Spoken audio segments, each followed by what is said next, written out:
Hello दोस्तों, welcome back to dashing Singh Canada. मेरा नाम है जी गुरजीत सिंह और आज की वीडियो होने वाली है जी बहुत ही ज़्यादा इम्पॉर्टेंट उन लोगों के लिए जो कनाडा का कर रहे हैं जी प्लान किसी भी वीज़ा पर, चाहे वो हो स्टडी वीज़ा, चाहे वो हो वर्क परमिट, चाहे वो आप पीआर आने का सोच रहे हो, किसी भी वीज़ा पर, चाहे आप टूरिस्ट क्यों ना आना चाहते हो। आपके मन में डाउट है कि क्या हमें इंडिया या किसी भी कंट्री से छोड़कर कनाडा इस टाइम पर जाना चाहिए या नहीं जाना चाहिए, क्या यहाँ पर सिचुएशन चल रही है, आने वाले सालों में हमारी यहाँ पर पीआर हो सकती है या नहीं, हमारी यहाँ पर आकर जॉब लगेगी या ये नहीं लगेगी, ये सारे डाउट आजकल बहुत ज़्यादा हो रखे हैं। तो इसके बारे में हम इस वीडियो में बात करेंगे और अगर आप वीडियो को एंड तक देखोगे तो आपके ये सारे डाउट क्लियर हो जाएंगे। और अगर आप मेरे चैनल पर नए हो तो कर लो जी सब्सक्राइब। करते हैं जी वीडियो को शुरू। जैसे कि मैंने आपको बताया कि इस वीडियो के अंदर मैं सारे के सारे वीज़ास कवर करूंगा, लेकिन सबसे पहले हम बात करेंगे जी स्टडी वीज़ा के बारे में, क्योंकि कनाडा के अंदर जो है सबसे ज़्यादा पॉपुलेशन वो स्टूडेंट्स की आती है, सबसे ज़्यादा नंबर्स जो है वो स्टूडेंट्स के आते हैं। तो स्टूडेंट्स के डाउट क्लियर होने बहुत ज़्यादा ज़रूरी हैं। तो स्टूडेंट्स मेरी ये बात ध्यान से सुन लें कि जितने भी +2 करके चाहे आप आ रहे हो, चाहे आप ग्रेजुएशन करके आ रहे हो, आपको यहाँ पर प्रोविंस और अपना कोर्स बहुत ज़्यादा ध्यान से चूज़ करना है कि आपका प्रोविंस बहुत अच्छा होना चाहिए जहाँ पर आपकी पीआर आसानी से हो जाए, और आपका कोर्स जो है वो स्किल्ड होना चाहिए ताकि आपकी पीआर आसानी से हो जाए और आपकी जॉब भी आसानी से लग जाए। क्योंकि यहाँ पर जो जॉब्स की दिक्कत है वो रियल में हुई है। काफ़ी सारे बच्चों को 2-2, 3-3 महीनों से जॉब नहीं मिली है। तो इसका सोल्यूशन यही है कि अगर आप अपने साथ कोई फाइनेंशियली आप अपने आप को थोड़ा सा सपोर्ट करने के लिए आप अपना बैकअप मनी लेकर आ सकते हो तो आप कनाडा का प्लान करो, नहीं तो अभी आप थोड़ा सा रुक जाओ। क्योंकि अभी जो है सिचुएशंस कनाडा की थोड़ी थोड़ी बेटर हो रही है। जैसे कि आज ही यहाँ पर एक नई न्यूज़ सुनने को मिल रही है कि भी जो स्टूडेंट्स अब आया करेंगे उनको 3 साल के वर्क परमिट की बजाय 5 साल का वर्क परमिट दिया जाएगा, और 1 साल का जो स्टडी करके 1 साल का वर्क परमिट मिलता था उनको अब 2 साल का वर्क परमिट दिया जाएगा।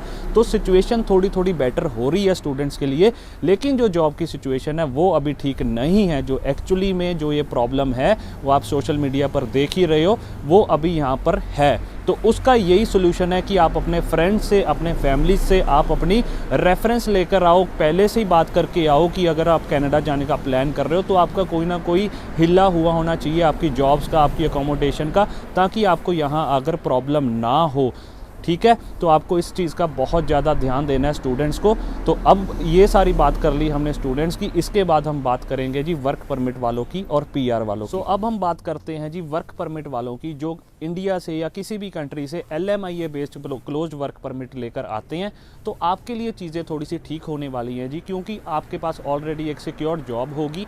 आपको क्या करना है, जब आप यहाँ पर आओगे तो आपको थोड़ा सा कल्चरल और थोड़ा सा आपको सोसाइटी में थोड़ा सा चेंज देखने को मिलेगा। यहाँ पर काम करने के तरीके हमारी कंट्रियों से थोड़े से डिफरेंट होते हैं, बट वो धीरे धीरे आपको आ जाएंगे। कोई ज़्यादा टेंशन लेने की आपको ज़रूरत नहीं है। हाँ, थोड़ी सी महंगाई है, थोड़ी चीज़ें महंगी हैं पहले से, तो आपको थोड़ा सा पैसों का बैकअप लेकर आपको भी आना है ताकि आपको ये थोड़ी दिक्कत ना आए। और आपको अपनी सबसे ज़्यादा जो मेन चीज़ पे ध्यान देना है वो अपनी कम्युनिकेशन पे ध्यान देना है। आप जितना हो सकता है आप अपनी कम्युनिकेशन स्किल्स के ऊपर काम करके आइए, क्योंकि यहाँ की जो इंग्लिश है, यहाँ का जो काम करने का एनवायरनमेंट है वो थोड़ा सा डिफरेंट होता है। स्टार्टिंग में उसको समझने में टाइम लगता है। तो मैं अपने एक्सपीरियंस से आपको ये बता रहा हूँ कि आप अपने कम्युनिकेशन स्किल्स पे अगर आप काम करके आओगे तो आपको यहाँ पर आकर चीज़ें बहुत आसान लगेंगी। तो आपके लिए तो ज़्यादा दिक्कत वाली बात नहीं है। अब हम बात करते हैं जी पीआर वालों के लिए। जितने भी मेरे दोस्त पीआर लेकर कनाडा आ रहे हैं, चाहे आप अकेले आ रहे हो, चाहे आप विद फैमिली आ रहे हो, आपके लिए भी एक बिल्कुल नई स्टार्ट होने वाली है, न्यू बिगनिंग्स होने वाली हैं। तो आपको भी प्रिपेयर होकर आना है, मेंटली भी, फाइनेंशियली भी। आपको थोड़े से अपना बजट लेकर, थोड़ा सा आपको सेविंग लेकर अपने साथ आना ही आना है। और आपको अपना प्रोविंस बहुत ध्यान से चूज़ करना है। जैसे कि मैंने स्टूडेंट्स को बताया था, वैसे ही पीआर वालों को भी अपना प्रोविंस बहुत ध्यान से चूज़ करना है। उसके पीछे क्या यहाँ पर मेन थिंग है वो ये है कि जैसे आप प्रोविंस कोई भी चूज़ करते हो, पहले तो उस वाले प्रोविंस को कंसीडर करो जहाँ पर आपको कोई आपका जानता है, कोई दोस्त है, कोई फैमिली मेम्बर है, कोई रिलेटिव है, क्योंकि वो आपको यहाँ पर चीज़ें समझने में कुछ हेल्प करेगा। आपको काफ़ी सारी चीज़ें वो बताएगा अपने एक्सपीरियंस से। तो सबसे पहली प्रेफरेंस तो आपको ये देनी है कि आपको प्रोविंस वो चूज़ करना है जहाँ पर आपको कोई जानता है। सेकंड नंबर पे आपको प्रोविंस वो चूज़ करना है कि सपोज़ आप जो प्रोफेशन इंडिया में करते थे आपको वही प्रोफेशन की जॉब कनाडा में भी चाहिए, तो आपको प्रोविंस वो वाला चूज़ करना है जहाँ पर वो वाली जॉब डिमांड में भी हो। ऐसा ना हो कि आप ऐसे प्रोविंस में चले जाएं कि जहाँ पर आपका प्रोफेशन मैच ही नहीं करता, तो आप वहाँ पर जॉबलेस रह जाएं। तो आपको इस चीज़ के बारे में रिसर्च खुद करनी है, आपको किसी की बातों में नहीं आना। बहुत इजीली आप रिसर्च कर सकते हो कि कौन सा प्रोफेशन कनाडा में डिमांड में है और कौन से प्रोफेशन कौन कौन से प्रोविंसेस में देखा जाता है। और कुछ प्रोफेशन होते हैं जैसे कि डॉक्टर्स के, नर्सिस के, रियल एस्टेट के, ये सारे प्रोफेशंस के लिए आपको लाइसेंस लेना पड़ता है। काफ़ी लोग मेरे से पूछते हैं कि हम इंडिया में डॉक्टर हैं तो हम कनाडा में भी आकर डॉक्टर कर सकते हैं अपना प्रोफेशन को प्रैक्टिस। तो आप कर सकते हो, लेकिन आपको उसके लिए थोड़ी सी स्टडी करनी पड़ती है, आपको अपना लाइसेंस लेना पड़ता है, उसके बाद आप ये वाला प्रोफेशन यहाँ पर प्रैक्टिस कर सकते हो। तो इस चीज़ का बहुत ध्यान देना। और सेकंड नंबर पे आपको अपना पैसों का बैकअप लेकर आना है, क्योंकि जैसे कि मैंने आपको बताया कि यहाँ पर चीज़ें थोड़ी सी एक्सपेंसिव है। तो ऐसा नहीं होगा कि आप इंडिया से 10 साल का एक्सपीरियंस लेके आ रहे हो किसी भी जॉब के अंदर तो आपको कनाडा में आकर आपको झट से जॉब मिल जाएगी, ऐसा नहीं होगा। थोड़ा टाइम लगता है चीज़ों को, क्योंकि यहाँ पर सारी चीज़ें बहुत अलग तरीके से चलती हैं। तो आपको उस सिस्टम के अंदर थोड़ा सा सेटअप होने के लिए थोड़ा टाइम लगता है। तो कुछ लोगों को बहुत आसानी से भी जॉब मिल जाती है, लेकिन आपको थोड़ा सा गैप लेकर चलना है कि आप थोड़ी सी अपनी सेविंग लेकर आओ ताकि आपको किसी चीज़ की प्रॉब्लम ना आए। तो ये होगी जी जॉब्स की बात। अब करते हैं जी बिज़नेस की बात। अगर आप इंडिया में एक सेटल बिजनेसमैन है, आपका बहुत अच्छा कोई XYZ बिज़नेस बहुत अच्छा चल रहा है, अब आपको बिज़नेस सेटअप करना आता है, इंडिया में भी आपने करा है, तो आप कनाडा में भी बहुत आसानी से कर सकते हो। ऐसा कुछ नहीं है कि कनाडा में बिज़नेस करना बहुत मुश्किल है।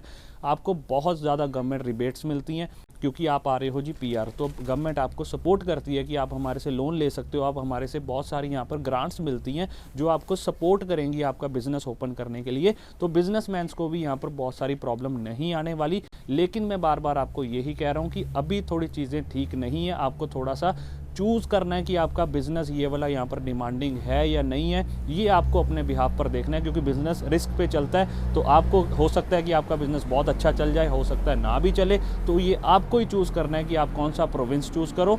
सपोज़ अगर आप कोई भी IT सेक्टर से हो, बढ़िया जॉब करते हो, कोई भी ऑफिस जॉब करते हो, तो आपको बड़ी सिटीज़ को टारगेट करना है, जैसे टोरंटो, वैंकूवर, आपको ये वाले प्रोविंस ओंटारियो में आना है आपको। हालांकि यहाँ पर बहुत सारी पॉपुलेशन है, लेकिन आपका स्कोप भी जॉब्स का यहीं पर ही है। तो आपको ये सारी रिसर्च ज़रूर करनी है और आप अपना बहुत अच्छा फ्यूचर यहाँ पर कनाडा में बना सकते हो। तो आपको मोस्ट वेलकम है, तो आप आ सकते हो कनाडा में PR वाले। सो लास्ट में हम बात करने वाले हैं जी टूरिस्ट वीज़ा वालों की। काफ़ी सारे लोग मेरे को पूछते हैं कि क्या हम टूरिस्ट वीज़ा पर कनाडा आकर लीगली काम कर सकते हैं या पैसे कमा सकते हैं। नहीं, तो ये मैं आपको इसका आंसर बता दूं कि आप लीगली तो नहीं कर सकते, बट कुछ लोग यहाँ पर इलीगली काम करते हैं, जिसको हम कह सकते हैं कि कैश पे काम करते हैं। सपोज़ कोई किसी के पेरेंट्स आए हो या किसी को मिलने, या फिर किसी ने वैसे ही अपना टूरिस्ट वीज़ा लगवाया है, तो कई बार उनको कैश पे जॉब मिल ही जाती है। हो सकता है वो गैस स्टेशन पे हो सकती है, ज़्यादातर जॉब्स फार्म्स में होती है, तो उनको भी थोड़ा बहुत काम मिल जाता है। लेकिन अगर आप लीगली काम करना चाहते हो, आप टूरिस्ट वीज़ा से कनाडा में सेटल होना चाहते हो, आपका एम ये है कि हम टूरिस्ट वीज़ा लेकर कनाडा में जाकर सेटल हो जाएंगे, उसके 2 ऑप्शंस आपके पास होते हैं। आप अगर तो आपकी एज थोड़ी सी कम है, तो आप यहाँ पर कोई कॉलेज देख के, कोई यूनिवर्सिटी देख के वहाँ पर एडमिशन ले सकते हो, जिससे आपको स्टडी परमिट मिल जाएगा। उसके बाद आपको वर्क परमिट मिल जाएगा और आप अपनी PR यहाँ पर देख सकते हो। आपका फ्यूचर बहुत अच्छा सेटल हो जाएगा। लेकिन ऑन दी अदर हैंड, अगर आप यहाँ पर डायरेक्ट वर्क परमिट लेना चाहते हो, तो आप LMIA ले सकते हो, जो कि 2 तरह की होती है। एक तो आपको पेड मिलेगी, एक आपको फ्री में भी मिल जाती है, जैसे कि मैंने अपनी पुरानी वीडियो में, लेटेस्ट वीडियो में आपको बताया है। अब मैं ऊपर लिंक दे दूंगा, आप उसमें जाकर देख सकते हो कि आपको अपना टूरिस्ट वीज़ा वर्क परमिट में कैसे कन्वर्ट करवाना है फ्री में विदाउट LMIA। आप वो वाला ऑप्शन भी ट्राई कर सकते हो।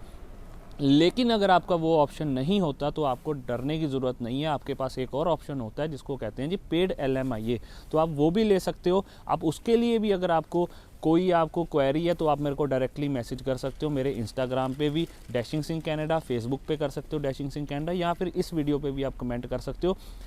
उससे क्या होगा, आपको LMIA based closed work permit मिल जाएगा। उसके बाद आपकी PR यहाँ पर कनाडा में हो जाती है। तो ये सारे जो मैंने आपको टूरिस्ट वीज़ा के आपको तरीके बताए हैं, इससे आप कनाडा में सेटल हो सकते हो। आपका फ्यूचर यहाँ पर सिक्योर हो ही जाएगा। जैसे कि दोस्तों मैंने आपको कनाडा की ट्रू पिक्चर दिखा दी है और आपको करंट सिचुएशन भी बता दी है कि क्या यहाँ पर हर एक वीज़ा के अकॉर्डिंगली क्या प्रॉब्लम चल रही है और उसके क्या छोटे छोटे सॉल्यूशंस हैं जिनके ऊपर आप काम कर सकते हो ताकि आपको यहाँ आकर प्रॉब्लम ना आए। लेकिन एक और बात है कि भी कनाडा में हर एक बंदे का आने का प्रोस्पेक्टिव थोड़ा सा अलग होता है। कुछ बंदे यहाँ पर सिर्फ पैसे कमाने आते हैं, कुछ बंदों को यहाँ का लाइफस्टाइल अच्छा लगता है, कुछ बंदों को यहाँ का एटमॉस्फेयर अच्छा लगता है, वेदर अच्छा लगता है। जैसे कि यहाँ पर जो एयर क्वालिटी है वो बहुत ज़्यादा अच्छी है एज़ कम्पेयर टू हमारी जो कंट्रीज़ है वहाँ पर पोल्यूशन बहुत ज़्यादा है। वहाँ की गवर्नमेंट के उसको कई लोगों को हमारी गवर्नमेंट नहीं पसंद कि वहाँ पर हमारे को कुछ अच्छी सर्विसेज नहीं मिलती। तो यहाँ पर जैसे कि आपके बच्चों की एजुकेशन भी फ्री होती है, आपका मेडिकल इलाज भी फ्री होता है, आपको बाद में जाकर पैसे भी मिलते हैं, गवर्नमेंट आपका पूरा ख्याल रखती है। जैसे कि कोविड आया था तो यहाँ पर कि सबको गवर्नमेंट ने $2000 एवरी मंथ उनके अकाउंट में डाले थे। इंडिया में तो क्या करा था, कुछ भी नहीं करा था। हम सबको पता है कि हमें हमारी ग्रैंड पेरेंट्स का और अपने पेरेंट्स का खुद ही ध्यान रखना पड़ता है। लेकिन यहाँ पर कनाडा में ऐसा नहीं होता, यहाँ की गवर्नमेंट बहुत आपका ख्याल रखती है।